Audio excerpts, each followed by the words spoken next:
All right. Hello, everyone. Welcome to the Office 365 Pulse. We have got a great show today. We were going to first start with some thoughts from Ignite. So I thought we'd open up the floor and talk about Ignite, and then we were going to go through this week's updates. So I know the team was able to attend Ignite. Some of us were able to attend Ignite remotely. I was there in person, and I think Adam caught up with sessions post Ignite. He watched some afterwards. So I know there was a lot of feedback about what Ignite was like, but from being there, I loved it. I just loved it. It was the first Ignite I went to that there was no loud, annoying DJ. There were no big, huge lines that I had to wait to get into a keynote for. I didn't have to sit in any uncomfortable chairs. So I thought it was fantastic. It was like a coffee style type set, and you went into a big, huge, think of it like an exhibit hall, and in the center of the exhibit hall, think of it like I guess, what a TV studio would be like, with couches and chairs and uh, equipment to film all over, and then little coffee style tables all over, and then monitors everywhere. And so you could go to the little snack stops like every so many feet and grab your coffee, your gummy bears. They had gummy bears 24/7 whenever it was open. So I just thought that that was hilarious. And anytime anyone saw me with gummy bears, they're like, "You're eating gummy bears?" And then they went and got gummy bears. It was hilarious.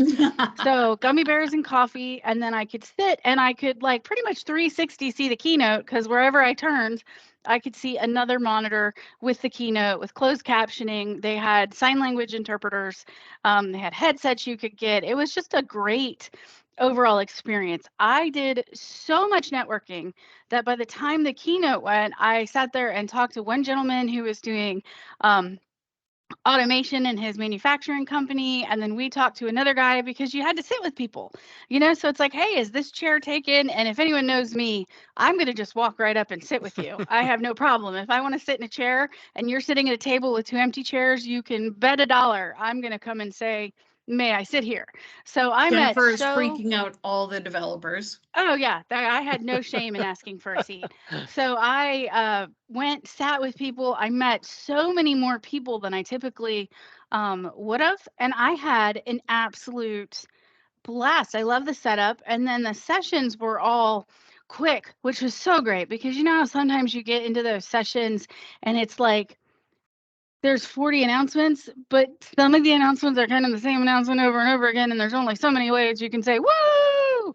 And so they were quick, and then they went, and then they took like a 5-minute break, and then you could kind of move around if you wanted to, and then they went into the next one. And so it went really good. And what I thought was so awesome about it is you could tell it was truly a hybrid experience, meaning if I was at home, I could have watched it and had just as great of an experience, because they were not catering to the people there.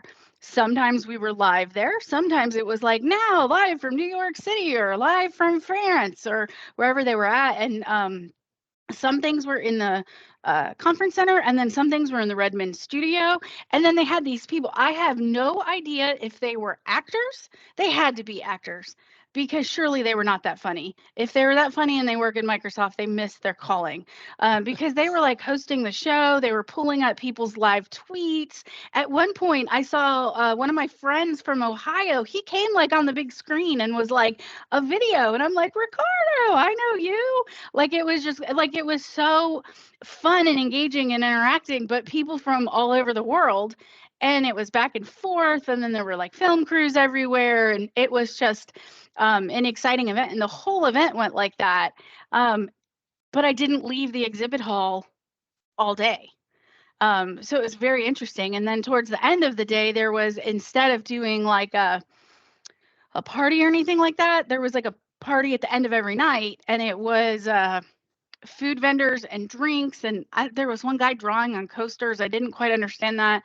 And then one time I'm like, it smells like fish, and I looked up and there was a guy tossing fish, and I think it was because it was like Seattle, so the market. And then I saw Sasquatch. It was just a weird type of event, and I was like, we're like, look, it's Chewbacca, and then we're like, no, like So Ignite's Planet of the not Apes, complete until you and then see we're like Sasquatch. Sasquatch. Oh yeah, Pacific Northwest Sasquatch. It was just really, really comical, and he came up, took a picture with us. It was just a very interesting night. But again, just walked around, sat with people, got to meet people. Great content, great sessions. So in terms of format, I hope they do it again that way. Like I super enjoyed the event. One of the most enjoyable Ignites I've ever been to. I think I'm in the minority from what I've heard from people, but quite honestly, the people I hear complaining the most about Ignite weren't at Ignite. So as far as I'm concerned, they don't get to complain. So that's my 2 cents. But that's about the experience. We can talk about the content as well. But as far as the experience goes, I wouldn't listen too much about the people that are complaining about the actual experience of the event until they've been there, because it actually was like super enjoyable, and I felt like there were a couple of things I wish they changed, and I've given some feedback, but overall like super great experience. Cool. You guys watched it remotely from Branson, right, Tom and Tamara? Yeah, we got like the recap. There was 1 hour and a half keynote recap. I think they had Cashman there, Mark Cashman. And so they had the larger room open for people to go in, and they were showing various things. I didn't spend much time there because I had like 3 sessions I was doing at Branson. So in terms of the recap, it was nice to get a real high level recap of things. So yeah, I wasn't terribly plugged into what Ignite looked like, what it felt like. It was more of, here's a few of the things that came out of it that were of interest to me. Some of them were like, oh, okay, fine, whatever. There were a To couple of like, me, oh my God, that was awesome. to me, it was like being in Disney World and getting a fast pass for all of your favorite rides. So you didn't have to wait for each announcement. You were just like announcement, announcement, announcement, announcement, announcement. There was less cheering in Branson because I think we had more developers, but I think they were cheering softly on the inside. There I was was when it came to Power only Platform. there was Yeah. only one moment of absolute cheering in the audience. I'm not gonna lie, like it was really weird. The whole first day there were no oohs and ahs. I think Microsoft was even a little bit like, we don't have everybody oohing and ahhing. And I think it was because nobody knew how to behave. I mean, there were like makeup artists, there were lighting people, there were cameras swinging around. So everyone's like, this is weird. But when he did the demo of Windows and the audio, where he had somebody on guitar, I don't know if you guys saw this one, he had somebody on the stage with a guitar, like just making absolute ridiculous amounts of noise. But I mean, beautifully playing the guitar, but absolute ridiculous amounts of noise standing right next to him while he was on a phone call. And then he was able to pull all of the noise out and just have his voice on the call. Nice. Using Windows. That demo got like standing applause. So that demo, the whole room freaked out because that was absolutely beautiful, because we don't often have beautiful guitar players next to us. We have loud 3-year-olds and dogs, and the mailman comes to the door and the dog freaks out. That happens at my house every day at 2:30. The mailman even tried to talk to the dog and said, dude, what are you going to do if I just come in the house? And the dog ran because he was scared yesterday. So the big old dog that barks can't even do anything with the mailman. It's quite comical. He just your makes dog noise. is this big. He is that big, but he's going to bark this big. But, Yes. it's quite funny. And the mailman is the nicest person. But now Windows can help me with that. Yes. Well, what other announcements? Yeah. I think another thing that got, and I'll let Tom speak to this because he's actually used it, is in Power Automate, being able to write out your flow and then also do the formatting to write out examples of how you want it done. And then it just goes, oh, do you mean this? Yeah, I was sitting in April Dunham's session, and she demoed both of those. And of course, the first question I asked was, please tell me this isn't a premium feature. He goes, no, this is free. And the first one is you could sit there and say, When a new item comes into a SharePoint list, please send me an email. And it has some options to choose from. You click it and it gives you the basic flow. I'm like, okay, that's not going to help people going, well, when an item comes in and then, if it's this from this person, then it needs to go there. It's never going to probably get to that point. But for people who don't know what actions and triggers are and conditions and stuff like that, it's a really good entry point to get on board with being able to make a flow. The thing that absolutely blew me away, though, was the format by example. And so a lot of times you're in a flow, like for us, this is a very simple example, but I'm using it all the time now. You'd have a situation where the display name for somebody is last name, comma, first name. And we're just used to that environment. It's like, oh, who is this for? Duff, Duff, comma, Thomas. Well, it would be nice if it would say Thomas Duff. But trying to figure out the formula to parse that out and the whole bit is a bit beyond me at times. And do I really want to try to figure that out every single time I'm trying to do something similar? Well, here, you basically click where you want this to be, like let's say in an email, and you go into expressions and it pops up an option that says format by example. And you click that and it gives you a list of all the fields. So I'm like, okay, I want display name for this particular people picker field. Give me an example of how this is going to look coming in and what it should look like coming out. So I was okay, my input example is Duff, comma, Thomas, and I want it to come out as Thomas Duff. Or Van Winkle, comma, Pappy, and I want it to come out as Pappy Van Winkle. And you can put multiple examples because the more examples you have, the better it can be if there's any variation. And then you click, test it basically. It allows you to key in a name and gives you the output based on what you wanted and shows you the formula at the top. I'm looking at the formula going, that would have taken me a couple hours to come up with. But yeah, this looks great. Click apply and it puts it in there automatically for you. And you didn't have to do hardly anything. It took you like 15 seconds to come up with a complex formula. It is so freaking awesome. So that one I'm using all the time now because there are many instances where you say, hey, I've got this date and it's the weird time zone, blah, blah, blah format, but I really want it to come out as, 2022-10-09. Well, now you can put that out there as your format. And when you plug in that conditional formatting, boom, it's going to be out there for you. It's got the formula. You don't have to deal with it manually. It's awesome. That's great. So that was the thing I liked most coming out. Adam, did you have any features that you saw released that you wanted to chat through? Yeah, so there were several things that I thought were pretty neat that came out. Just because of the work that I do now, I was honestly more focused on some of the security things that were coming out more than anything. There was a lot of really, really interesting updates, although the thing that probably made me laugh the most, they announced that they're coming out with a new branded experience for device management that they're calling Microsoft Intune, even though Intune was what it was like several years ago. Then they largely rebranded everything to Endpoint Manager.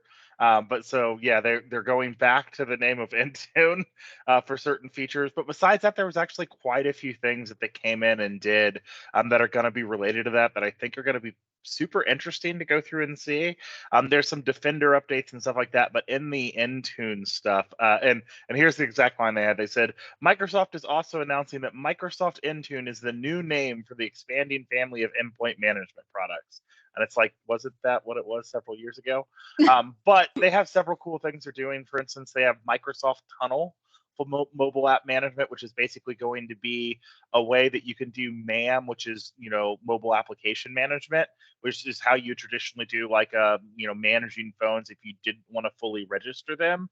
Similar process, but it's now going to be a secure way you can connect to company data as well, not just manage the applications. They have what they're calling endpoint privilege management, which will basically be another extension of Intune that will allow IT to set policies to dynamically elevate standards standard users to admin permissions. This has been interesting as I've gone through and gotten into some of the deeper compliance requirements that some of our customers have. You'll see stuff like, okay, well, you can't give any end user admin privileges, right? You don't want to have the ability to them to go through and elevate because if their system gets compromised, it gives you problems. But sometimes, for instance, like I'll give you a perfect example for myself. I have to be able to run PowerShell as an admin. If I don't, then half the PowerShell stuff I want to run doesn't work.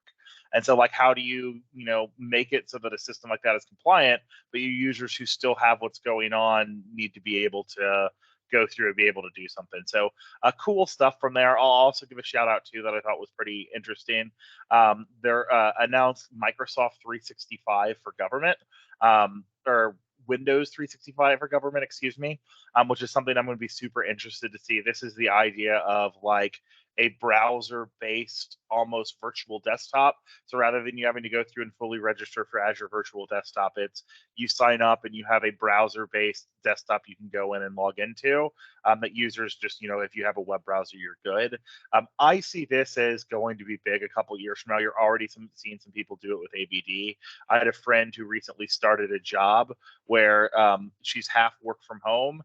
And for work from home, they basically just said you need to have a computer with some pretty basic specs, and we're having you connect to a virtual environment online. I think that's going to become the new thing as you're starting to see, especially with remote work, rather than companies committing and buying a $2,000 or $3,000 laptop for users to be able to go through and use.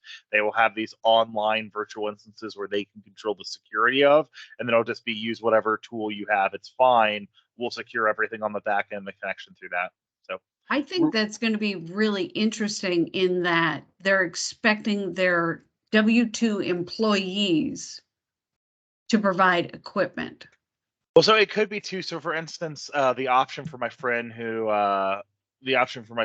just started was they would also send you like a very basic little like square computer that I'm sure was probably like $200 or $300 that didn't come with what you'd really expect on a modern computer. It basically was just a tiny little box that like had an input for a monitor and a keyboard and a mouse, and that was about it. Like a kiosk kind of thing. Yeah, basically. So I think something like that could definitely become more common too, that you see people doing. Again, with the idea that you don't have to buy a $2,000 laptop from Dell or from Apple or something like that, and you can then just manage secure it. Exactly, and you can just secure the system online. So super interested to see where that goes long term. I would imagine in our work, and I'm sure Jen's already halfway thinking about this too. I would imagine in our work 2-3 years from now, we will have customers that are entirely in stuff like Windows 365, where they don't have normal computer management systems that they're doing everything virtually. So interested to see where that goes. They're going to have to make the web apps a lot better. Yeah, they will. I already have some customers that are already exclusively using the web apps for other reasons when you're going through and looking at it. So, I mean, it's definitely functional when you go through and look at it. Probably the biggest experience that's not as great right now with that is labeling. And then specifically when you go through and you look, some of the more advanced collaborative features aren't necessarily there. But again, I think 90% of what you need is, especially with them bringing in like S-MIME and some of the stuff that's going to integrate better, some security features that are only available in the desktop suite, you're now starting to see come out in the web app. So be interested to see where it goes. Got to get Excel. Excel's got to get better. Like Julia on our team uses Excel on the web, and she mostly uses the web, and I mostly use the client.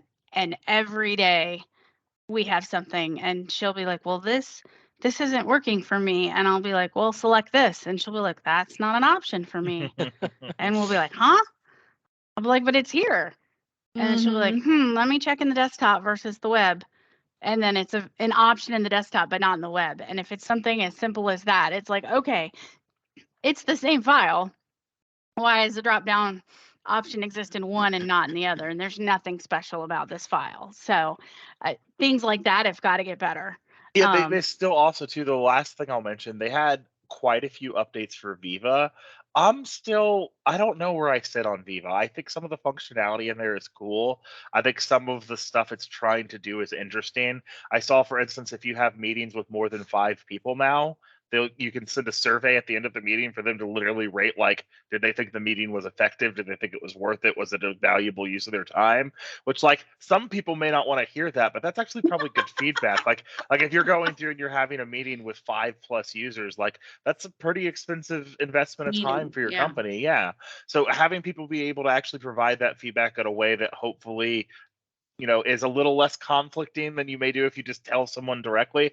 Again, think that feature is super cool and super interesting, but I still can't get over that you're asking me to pay extra money to access some of these features. Like, well, I can see the investment or the ask of the investment when we're going through and you're talking about, oh, hey, stuff you can't do with endpoint, you want to pay more for that, or some of the advanced security features they added with Azure AD Premium. Okay, you need to pay extra money to do that, because that is functionality that is clearly adding that need for customers. I guess I understand the financial investment of that.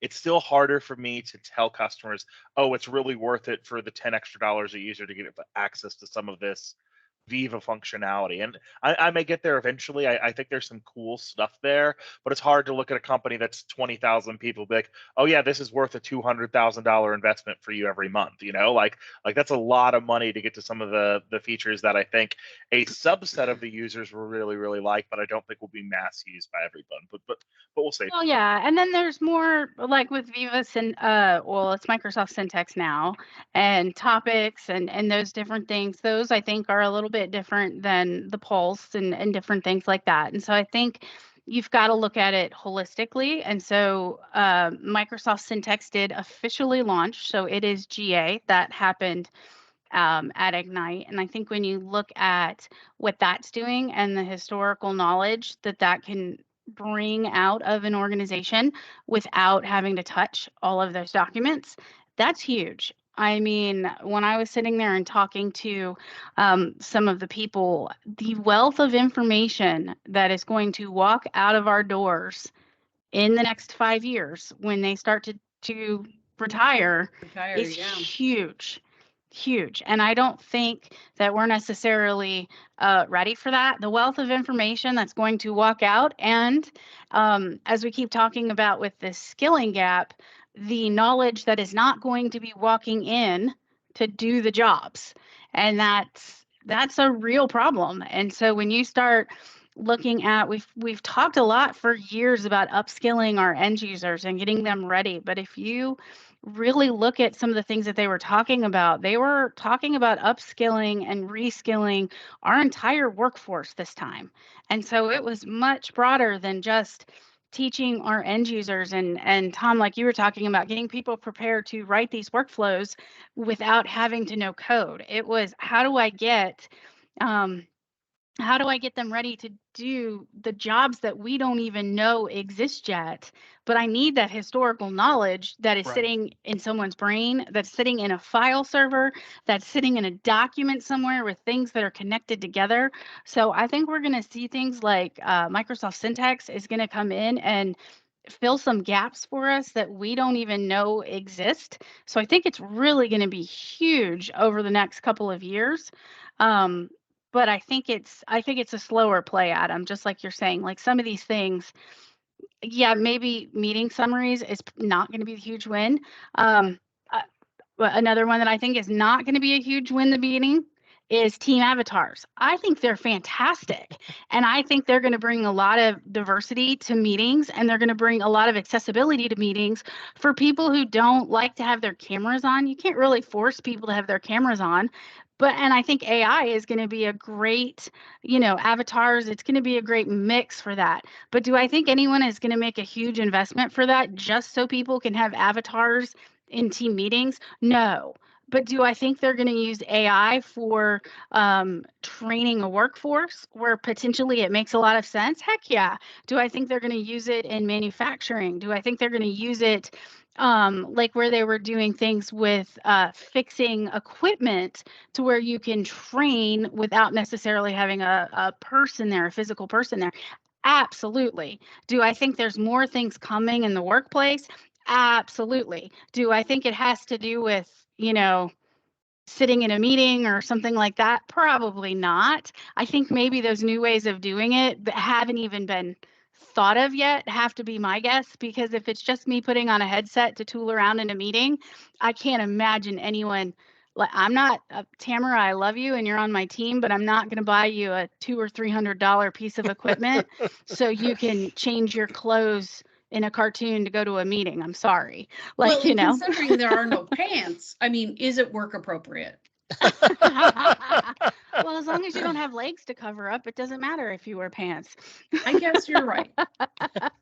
Right. So I think you're totally right, Adam. I think it has to be, you have to have the right reasons and stuff like that. But I think Syntax in the right scenario is an incredible tool, along with topics and some of those different things. And they're seeing a lot of usage in the right places. And so I'm really excited that got launched. I think it's very interesting that it's been SharePoint Syntax up till now, and then it got launched as Microsoft Syntax. So we're seeing it across the entire platform. So I was really excited about that launch that we had coming out there. So that's kind of been a long time coming. I think a lot of people said, what, that hadn't launched yet? And it's like, no, it finally, it is GA now, general availability. We are there. So congratulations on the big Syntax moment. I thought that was nice and exciting there. And then the team stuff, it felt good to see all the Teams updates, but I feel like Teams updates so much that it's like, well, it would have been more of a shock if it didn't have updates, right? Isn't that all Teams does? Is update. So every Tuesday, terrifying Tuesday. What's right? different today? I love Teams updates. That's all it does. So yeah, I don't think there is anything too like earth shattering with any of the Teams updates that are going to be like, oh, that's crazy time.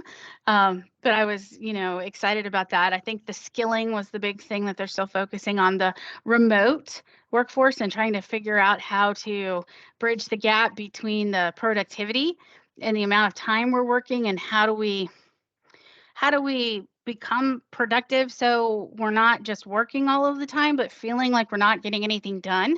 And I think they're trying to give us tools that help us align that better, right? So how can we be productive? Doing less with more was kind of like that theme, and I feel like that flowed all the way from the bottom to the top, was kind of how I felt that flowed through the whole event. I thought Power Apps had a lot of moments at the conference. I feel like for years I've been listening to them say that Power Apps is an end user tool, and I've been like, no. And I've literally been saying no. And then this time I was like, okay, all right. You're getting there. Okay. Yep. You got me. They were really big on their low code solutions. Well, I used to say low code was no, because it still had syntax and semicolons. But if I can talk to it and you're going to, okay, you got me. You got me. So I'm really excited about where that is going and what the team is doing. I'm excited about their openness with the other applications. But let me tell you guys, I've got one more thing to tell you guys about. And this is a session that blew my mind, y'all. We'll talk about sessions that I went to that I did not expect to A, go to, and B, to get as much out of it that I got out of it. I went to an accessibility session. And I went to it and I was like, I'm going to go to this accessibility session. And it was accessibility, building an accessibility department in your organization, even though you don't think you need one, or something along those lines. And I went to it, and she was leading the session. It was her and another person from her group, and they were leading the session. And they basically started talking about disabilities and hidden disabilities. And they started talking about our generation. And they started talking about how our generation has grown up, how inactive we've been, how we all kind of grew up a little bit nerdy. Maybe we weren't playing sports. Maybe we weren't doing certain things. How we all listened to loud music. And how now we're at a certain age where in the next 5 years, 3 out of 4 of us is going to be hard of hearing. So start thinking about that. 3 out of 4 of us is going to be hard of hearing. But you know what? I'd say probably 2 out of 4 of us is going to be hard-headed and won't go get hearing aids. In addition to that, 2 out of whatever of us is going to have a bad back for sitting so long because we've been so sedentary. We're going to end up with arthritis. We're going to have it in our hands. We're going to have it in our back. We're not going to be able to sit for long periods of time anymore. We're going to start struggling when we type. We're not able Jen, to this see is a as really good. depressing session. Well, it's very interesting because it's hitting our generation at such numbers right now Right. that the accessibility tools and the things that we do, that it really should be and is becoming everybody's job to be mindful of what we can do to make our content accessible. And then they went over, and I was hoping that they could share some of the stats that they had, because there's so many tools and things I didn't even know. Like, I didn't realize PowerPoint had always turn closed captioning on, so that when I was doing a PowerPoint presentation, I could always turn closed captioning on, so that it would always have closed captioning on for my audience, so that anyone who is hard of hearing would be able to get the closed captioning for my session and be able to see it. There's accessibility checkers so that people can see colors better, that they can do things. And there's so many features inside of Office that we can be using to make experiences better for people. And I think awareness is something that I'll admit to not knowing and not realizing how important it is. And there's even short-term accessibility needs and long-term accessibility needs, and just things that I didn't even realize that people around me might be facing. And so I think it was a very, very eye-opening session, and something that I really took from Ignite in wanting to come back and help be more aware myself. And then also, as we do training, help other users be more aware as well too. Because if I wasn't aware, I'm sure that means others aren't as aware as well. So I just thought that was a very impactful session myself. So hopefully I can get some of that content and share it with others as well. Great. Sorry, I depressed you, Tamara. No, it's so real. Yeah. You know, our parts are wearing out. Yeah, I have a good friend that came down and visited, and she's even still relatively young, but she's hard of hearing. And just seeing day to day how much that impacted what going on, and doing something small like Jen said, like having subtitles on, like that made it so that she could enjoy if we were sitting around and like watching Netflix or watching something like that. Now imagine if that was you trying to work remotely and do virtual meetings, like if you can only hear a third of what's going on, like that's going to be a miserable experience, and you're going to be impacted in a world where stuff's going digital and you can't always control the volume of the person that's talking and stuff like that. So definitely a impactful thing, and something I have personally become more aware of over the last couple of years as I've gotten better friends with my friend who has hearing problems, just because it's one of those things that you see how much it can impact the day to day. And to Jen's point, I mean, I think it's fair that as the generations that are working right now age, is going to continue to be a bigger thing. I laugh, we've all seen tweets like it, but there was a tweet that was something like, getting older is just an increasingly embarrassing list of ways you've injured yourself. And it was halfway joking around, but it was like, hurt yourself sleeping. And then there were ones that like threw out your back checking your blind spot in your car, or like hurting your chest because you drank water too hard. And I'm sitting there like laughing as I'm reading it, and also being like, I've done all of these things. And so it's one of those things that I think as we age, having the types of tools and the type of stuff for that. And I think it's also one of those things as well. I can speak just, clearly I'm a bigger dude.